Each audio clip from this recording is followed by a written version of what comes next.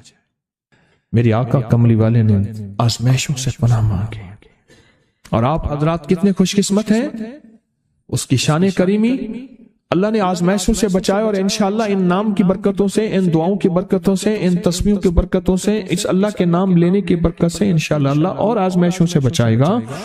اللہ نے بغیر آزمائشوں کے ہمیں اپنا نام دے دیا، اپنے نام کی تسبیح دے دی، اپنا ذکر دے دیا، اپنی یادیں دے دی۔ کسی جگہ منہ سے اللہ نکل جاتا ہے، کہیں رحمان نکل جاتا ہے، کہیں بسم اللہ نکل جاتا ہے۔ ابو عبداللہ مغربی فرماتے ہیں میں نے رسول اللہ صلی اللہ علیہ وسلم کو خواب میں دیکھا، عرض کیا مجھے اللہ سے ایک حاجت ہے، کس وسیلے سے دعا مانگوں؟ عرض کیا مجھے اللہ سے ایک حاجت ہے، کس وسیلے سے دعا مانگوں؟ کوئی عمل بتا دیں، کوئی وسیلہ بتا دیں آقا۔ میں نے حضور سے خواب میں سوال کیا، آپ نے ارشاد فرمایا جس کو بھی اللہ سے کوئی حاجت ہو اسے چاہیے وہ سجدے کرے، یعنی 2 رکعت ادا کرے اور سجدے کی ہر رکعت میں 40 مرتبہ آیت کریمہ پڑھے، جو میں عمل میں بتایا کرتا ہوں، لا الہ الا انت سبحانک انی کنت من الظالمین۔ جب بھی کوئی مشکل ہو، الجھن ہو، پریشانی ہو، کوئی تکلیف ہو، کوئی مسئلہ ہو، تو میرے حضور نے فرمایا کہ تو ایسا کر، تو ایسا کر، تو کیا کر، تو نفل پڑھ، ہر رکعت میں سبحان ربی الاعلیٰ کے بعد 40 مرتبہ آیت کریمہ پڑھ، اور پڑھ ایسے ڈوب ڈوب کے، مانگ مانگ کے، گڑ گڑا کے، بھیکاری محتاج سائل اور منگتا بن کے پڑھ۔ اور حدیث میں آیا کہ کوئی مصیبت زدہ اس کو نہیں پڑھتا جس کی مصیبت دور نہیں ہوتی۔ آیت کریمہ کو فرمایا کوئی مصیبت زدہ اگر پڑھ لے اس کی مصیبت دور ہوتی ہے۔ اور ایک اور حدیث میں ہے کہ کبھی ایسا نہیں ہوا کہ کسی مسلمان آدمی نے کسی چیز کے لیے اسے پڑھا ہو اور اس کی دعا قبول نہ ہوئی ہو، اور اس کو ترمذی اور نسائی نے روایت کیا ہے۔ میرے آقا فرماتے ہیں کہ میں جب شب معراج میں میرا ایک شخص پر گزر ہوا جو نور عرش میں چھپا ہوا تھا، عرش کے نور میں اتنا ڈوبا ہوا تھا، خود چھپا ہوا تھا عرش کے نور میں نے پوچھا یہ کون ہے، یا کوئی فرشتہ ہے؟ فرمایا نہیں۔ میں نے کہا تو پھر یہ کون ہے؟ فرمایا ایک انسان ہے، جب دنیا میں تھا تو یاد خدا اسے اس کی زبان پر تر و تازہ رہتی تھی، اس کا دل مسجد میں لگا رہتا تھا، آج اللہ کے حضور یہ نور عرش کے نور میں اتنا ڈوبا ہے کہ خود چھپ گیا۔ 2 چیزوں کی وجہ سے، ایک اس کی زبان ہر وقت اللہ کی یاد سے تر و تازہ رہتی تھی، جو دم غافل سو دم کافر، میں نے مرشد سبق پڑھایا ہو۔ حضور کہتے ہیں میں مرشد کے پاس گیا، میں نے کہا حضرت کو نصیحت فرما دیں۔ فرمایا میری نصیحت یہی ہے جس دم غافل ہوگا سمجھ لے وہ دم تیرا کافر ہے، اور کافر کے معنی اصل ہیں انکار کے، وہ تیرا دم اللہ کے ساتھ جڑا ہوا نہیں ہے۔ فرمایا ذکر کرنے والوں کی مثال زندہ کی ہے اور ذکر نہ کرنے والوں کی مثال مردہ کی ہے۔ حضرت خالد بن ولید نے فرمایا ایک طرف ہزاروں تھے اور فرمایا مجھے چند دے دیں، تو پوچھا آپ کو چند کیوں دیں؟ کہا وہ سارے مردہ ہیں، وہ کلمہ پڑھنے والے نہیں تھے، وہ سارے مردہ ہیں، مجھے چند کلمہ پڑھنے والے دے دیں، یہ سارے زندہ ہیں اور یہ غالب آئیں گے، اور یہی ہوا، اور یہ کلمہ پڑھنے